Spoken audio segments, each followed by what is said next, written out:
म्हणून जीवनात माय महत्वाची, तेवढा बाप महत्वाचा आहे. कारण बाप आमच्यासाठी काय करतो ऐका. उरामध्ये माया त्याच्या काळ्या भावानी दाखविना दिदिना डोळ्यात राणी. जिजू जिजू संसाराचा काळा लागला फटाने हसू जरी कणाला.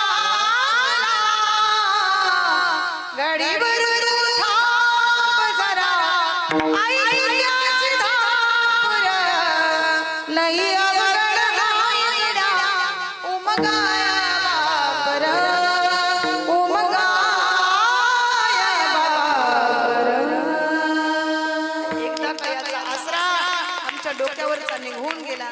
पुन्हा जीवनात तुमच्यावर कोणी प्रेम करत नाही अंतकरणातून. म्हणून जोपर्यंत माया आणि बाप जिवंत आहेत ना तोपर्यंत तुमच्या घरामध्ये आनंद आहे हे लक्षात ठेवा. ज्या दिवशी तुमच्या घरातले मायबाप निघून जातील त्या दिवशी तुमच्या घरातला आनंद सुद्धा निघून गेल्याशिवाय राहणार नाही. म्हणून आहे तोपर्यंत त्यांचा सांभाळ करा.